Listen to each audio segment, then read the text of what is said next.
Fellow Falcoholics, what is up? Welcome to the Falcoholic Lives Falcons vs. Bills Week 17 post-game show. I am your host, Kevin Knight, joined by my co-host today. He is Adnan Ikic at Say Which Way on the Twitters. Adnan, how are we doing today? Doing well. How about yourself? Doing good, doing good.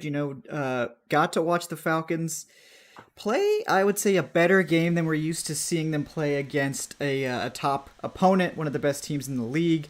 So pretty remarkable, especially the play of the defense in particular. The three interceptions. They had a safety, the first one they've had in the regular season, I think, in like over 15 years or something like that. So defense and special teams came to play. The offense, sadly, did not reciprocate. They certainly had some fight in them, but Kyle Pitts ended up leaving the game with what appeared to hopefully be a relatively minor hamstring injury. He did try to return. I think they smartly held him out after that. But Pitts out, we're already missing Ridley. Hayden Hurst was out too. The offensive line was getting bullied, and the Falcons just couldn't get it done. They also were robbed of a touchdown from Matt Ryan. So before we go any further, I need your opinion on that, Anna. You can be, totally truthful.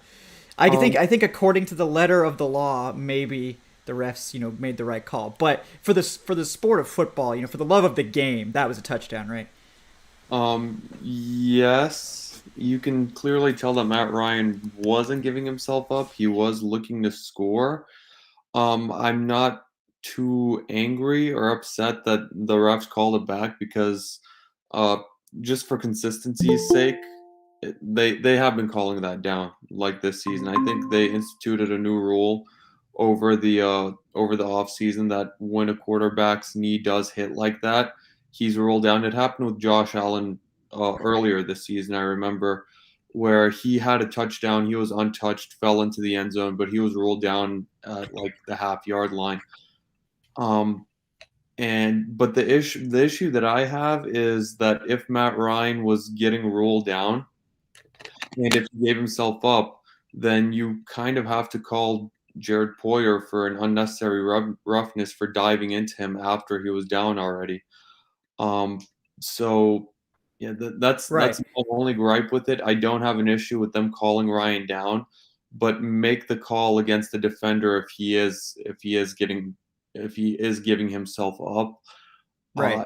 so as a result, that taunting penalty went from a mild inconvenience, which would have pushed back the extra point attempt for Younghoe Koo. I still think Koo would have nailed it even in the snow. Yeah. To then pretty much essentially costing the Falcons the game because then they had third and goal from the 15-yard line, and they essentially had to throw up a couple of Hail Marys in the snow, and you know Did that not work super great. Yeah. did not work well. And sure, the Falcons still likely lose, even if Poyer gets called for the taunting, even if Matt Ryan is given the touchdown. But at the very least, you give the defense a chance to kind of keep you in it. And the defense, they played well for the most part. Um, so yeah, it's not great. It's not a great line, the veteran, from like for the moment we had fun time with it, but just the veteran, players, the leader, can't really commit that taunting penalty, even if on the extra points it was still made that extra point very, very difficult. And I'm pretty sure Arthur Smith is going to have a word with Matt Ryan about that as well. Hold on one second. Okay, my something went wrong. I don't know what went wrong, but can Can you you guys hear me hear me now, now? Adnan? Yeah. No, that wasn't even my fault. I don't think it Stop. was your fault. No. No, I'm talking to the chat. Stop blaming my connection for that. No, it's probably my fault. I don't know. Yeah. I've had occasional internet problems while here, so uh, yeah, Adnan was wilding, and the internet machine just is trying to hold him down, but he can't be stopped. Yeah, So they yeah, can't stop the takes. yeah. Just I heard you, but I don't know if everyone else did. So just like a 2 sentence recap of the point you're trying to make, just to make sure that they understood. 2-sentence recap is I agree with the refs that Matt Ryan was down by the letter of the law. If he was down by the letter of the law, it should have been a late hit. And even if that was a score, Matt Ryan still has to know better than to have that taunting penalty. Yeah, yeah. But it was funny. Like I enjoyed it. It would have been really great if he, scored. But yeah, I pretty much agree with you there. I think if they're going to call him down, they have to also enforce the late hit, which would have nullified the taunting, and they probably just would have played the down again. I think that probably would have been the best way to do it. But Yeah, or we. like if nothing, I think like unnecessary roughness always takes precedent too. Like I think it does. Yeah. we saw it earlier in the game where the Falcons had, I think, an illegal formation, and there was a roughing the passer, which completely like overruled the illegal formation. But Right. either way, the Falcons would have been in a very good spot to score there if that late hit was called. Yeah, I agree. So a little sad, but ultimately, that wasn't probably what cost them the game. I think asking the Falcons to score again after that probably unlikely, but it would have, it should have happened, So yeah, I think that's probably the way it should have happened, but I don't think we can quibble too much, unfortunately. But we have a special, very special guest joining us. He is Eric Robinson at Eric underscore or underscore Eric underscore Robinson. Eric, how are we doing today? Not too bad. Not too bad. Yes, are you heartbroken over the loss of the playoffs? Absolutely not. I mean, they're not going to win this game. They were not going to make the playoffs. But I mean, I still have to give credit to Arthur Smith for having this team a game out of 500 in week 17 of the season with the playoffs, still at stake.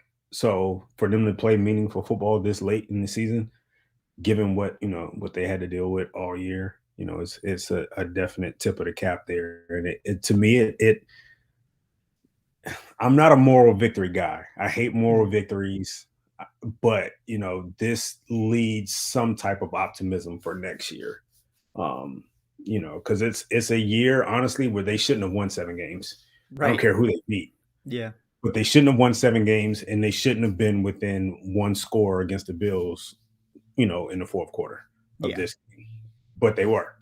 Mhm. So I have to give them that type of credit there for that. Yeah, they played hard, and like it was definitely, I would say, the most impressive performance they had all year against a like legitimately good opponent. The Falcons showed the ability to beat bad teams, but like this game, I think was more impressive than their win over Detroit's backup quarterback last week. Did this somewhat feel like Kansas City last year? Yeah, a It little felt like bit. the Kansas City game last year. It really Yeah. did. On the road against a much better opponent, um, catching a few breaks that they haven't caught all year. And before you knew it, they're in the game late. Um, I will say this though, today to me, and I've said this before with other games, but I think today's outcome also showed the talent disparity for where the Yeah. Falcons are and where they need to be because they forced 4 turnovers, only had one of their own, and they lost by 2 touchdowns. Yeah.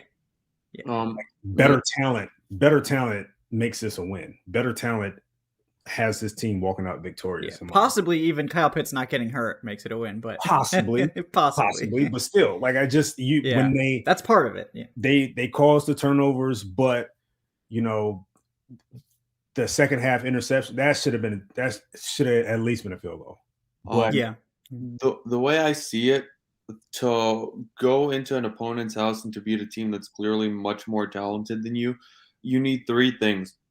One, you need to win the turnover battle decisively, which they did. yeah, Two, you need your special players to make special plays, which we saw that with Kyle Pitts in the first half, that 61-yard catch and run. Cordero Patterson was very solid as well. And the third thing that you need that you did not get was you need your offense to take advantage of those turnovers that your defense gets you. And the Falcons, forcing 4 turnovers, only got 12 points off of those turnovers. mhm, Yeah. yeah, Even that initial fumble on that punt, which that was a hell of a play by Avery Williams to put his helmet on the football and to force it Hmm. out. Michael Walker had the opportunity to get the touchdown. Like, he was the closest player there. He overran it. And, sure, you got 2 points out of that, which was, but it cost nice. him 5. Yeah, it did. It It cost did. him But 5, and yeah. to beat the Bills in Buffalo like this, you have to get all 7 points there. Mhm. Later on, the other big one was that last turnover that you forced, up 15-14, third quarter. Foy gets the pick, and that was the interception that put the Falcons in their most advantageous position out of all of the turnovers, because you started out on Buffalo's 30-yard line. Yeah. You ended up going in reverse, and you end up punting the ball away because the offensive line breaks down, and because I guess there wasn't enough trust in Koo to kick against the wind and against the snow, which I get. Yeah. But I don't know. I still don't like punting the ball from the 35 there. I'd actually rather even try to kick the field goal, because at the end of the day, you only got a net of 15 yards off that punt because it was a touchback anyway. I wonder, would you guys been upset if they went for it on 4th down there?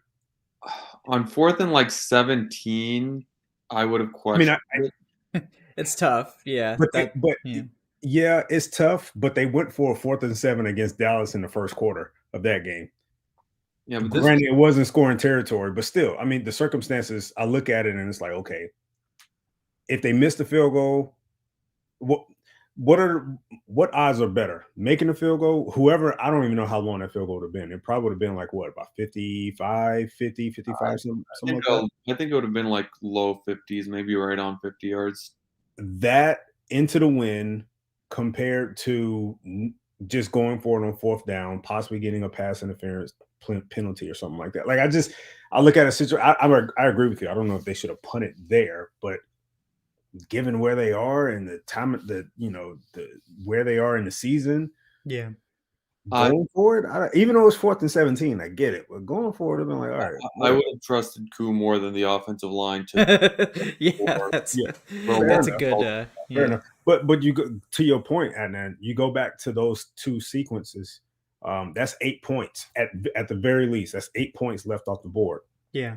And I'm sorry to cut you off, but even if you just throw the ball incomplete 3 times, you're still in kind of field goal range. Mm-hmm. But that was negative plays, 3 negative plays and then an incomplete pass. Yeah. Yep. That's the problem. Yeah. That's 8 points left off the board. And you're talking about, that one drive that ended with what should have been a Matt Ryan touchdown. That could have been a game winner. Yeah. It should have been, a little bit more aggressive on that particular point in the game. That could have been a game winning drive right there for him. You never know. So, I mean, I think, they didn't get swamped like I thought they would. I thought the 14-point spread before the game was a little generous. But they came out, they fought, and they made some plays. They still left some plays on the field, especially the defense, in my opinion. The defense could have definitely had a couple more stops. Yeah, I mean, the defense wasn't great, but they're also going up against the number 3 offense in the NFL. So, expecting them to, I think expecting to keep them under 30 was probably the best we could hope for. But given the fact that they had 4 turnovers, and to be quite honest with you, they could have had 5 because they dropped the interception in the first quarter. It just, the breaks that they had, Buffalo didn't beat them with big plays. That offense did not kill them with big plays. And there were opportunities for them to get stops. I mean, I can think of 2 third down missed tackles that Dante Fowler had that could have got him off the field and got the ball back. Yeah. Yeah, but Dante Fowler had one of his worst games. I mean, he was just so close to making the play 5 times, and he didn't make it once. It's those little plays you need to make, man. And like Adnan said, when you go on the road against a great opponent, against a talented opponent like that, opportunities are going to be there. You have to take advantage of them no matter what. Yeah. And they had opportunities to flip that game. It wasn't a decisive win to me by the Bills. It was a win that they should have gotten. But going up a point at halftime, the Falcons had a chance to win this game. But again, circle back to my original point, better talent overall. on the roster, and I think this is a win. I think so. I think the fact that the defense is so undermanned, and is playing, you know, much better football than last year, where I think they had better players but just were way worse. Yeah. Um, Did they even have a sack today? I don't think they I did. don't think they did. No, like they have no pass rush, and the fact that they're still able to keep teams like somewhat in check, to where if the offense was even playing like an average sort of game, that they'd be in these games. Like it's deserving of accolades. And it's not enough. Like we're really far off from that still, but at least I think we're seeing the skeleton of something to build around, which is like, oh, the Falcons might actually have a decent secondary. Like uh, AJ Terrell is amazing. I think we've seen, Jalen Hawkins has looked fine when he's been in there. Duron Harmon had like one of his best games today. He did drop a pick, obviously, but he caught another one. And I think that Dropping picks in the end zone. That must be if they could catch, they'd be playing offense, Eric. yeah, and then the team scoring right after that is Yeah. that must be his It's rough. thing. It's Done rough. it twice this But year. if you get more pass rush in there, then it makes all these like plays so much easier for them. And I think there's a chance that the Falcons look at who's available to them in the draft and say like maybe if the edge we want's not there, maybe we take Andrew Booth, maybe we take Kyle Hamilton, and say like we're gonna make this secondary the face of the defense. Like it's gonna be the Falcons having an elite secondary. And if you have that good of a secondary, you can game it a little bit with your pass rush, but you have to have more than they have now, because you can't game anything with the pass rush this bad. You can't, man. And Yeah. This again, this scheme can work. Mm-hmm. This scheme can work, but man, do they It's worked need many times. They need to improve on every level. They do. There's guys on this defense I don't want to see on this team next year. Yeah. I don't even want to see them as backups. I think we know Deion Jones is on the way out. What? Why? Because he's too expensive. What are you doing? Why is he on the field? Well, yeah. Okay, never mind. You agree Good with me. Lord. His tackling has been god awful, man. I want to take my eyes out. This is crazy. Dude, yeah, so they're going to try to trade him for something, or they're going to make him a post-June first cut. Yeah. So we'll see. I would definitely lean more, and not just lean. I would definitely emphatically keep Oluwakin over Deion Jones. Absolutely. Yes.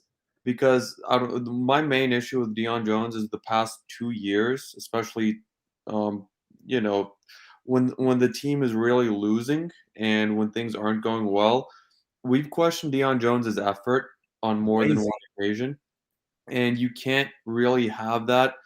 One, as a team's consistent starting linebacker, as one of the highest paid players on the team, we should never be questioning your effort. But also, as one of the team's leaders, that's just completely unacceptable. And I would rather have players in here who, maybe they don't have the physical talent that Deion Jones does, and he has the physical tools to be one of the best linebackers in the game. We saw him be one of the best linebackers at the beginning of his career.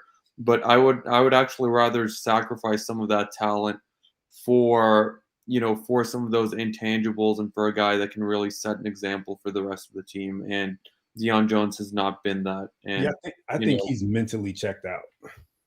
Yeah. I think he's mentally checked out. He's just on the field just to be on the field. And granted, there are some schematic things that need to occur on this defense that can help him as far as production goes. However, it's just like Anand pointed out, it's just the effort, and it's obvious. It's quite obvious on a lot of plays, man. He doesn't care anymore. He's just out there. I would be okay if they go into 2022 and they go into next season and say, hey, we're going to put, Foye and Michael Walker in the middle of that defense and let these guys, be who they are. Because I like what especially today from Michael Walker, just the small bits that we get from him in terms of playing time, he makes the most of it, in my opinion. Could we see some improvement? Absolutely. But his athleticism pops out from time to time. You saw it today with the tipped interception. You saw it in the Carolina game with the pick six. So it's just there has to be some changes on this defense, and I'm talking by changes. I mean there has to be a handful of new starters next year. Yeah, at least a handful. At least. The issue with Jones is it has to be a post June 1st trade. Well, it could be pre June 1st. It just doesn't But save you it'll as much money. Falcons and cap. Well, Like, What if is the cap hit looking like if it's pre versus post? if it's a pre June 1st trade, the Falcons save 9.3 and they have to eat 10.6. If it's pre June 1st cut, they lose money. They can't cut him pre June 1st, and if they cut him post June 1st, they only save like $1 million. It's more like a get off my team thing. So what's the post June 1st trade savings? Post June 1st trade is more. It saves 14.7 million. But they trade 14 mil. I mean, they save 14.7. Yeah. Oh hell yeah, I'll ride that up. But they probably get pretty minimal compensation for him at that point if it was after post June 1st.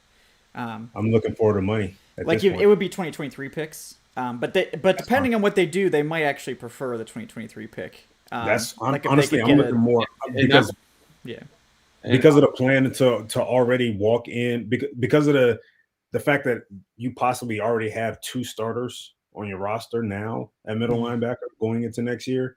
Like I would wait till post June 1st to make that trade because I want the money more than the picks at this point. Right, because I don't know that you're getting premium picks for him at this point. So. And also, as the team, like because this is such a long-term rebuild, and it will be this team isn't going out there next year. I'd be surprised if this team really competed or really made it into the playoffs next season. But yeah, 2023 picks are just fine because it's gonna take a minute with this team. It's not like all right, one good draft class and load up in 2022 and let's get ready for a playoff push. I honestly, I don't know, guys. I think, granted, this year's team, as far as talent goes, yes, there needs to be an upgrade in talent. But I think even with just what we saw this year, I think this team can at least contend for a playoff spot next year if they make the right changes. If they improve on defense, and if they fix that offensive line, I honestly feel like they can. I'm not saying they can make it, but I think we can see them in this same picture next year with better talent. Late in the season, they're 9 wins, knocking on the door, 10 wins, maybe. I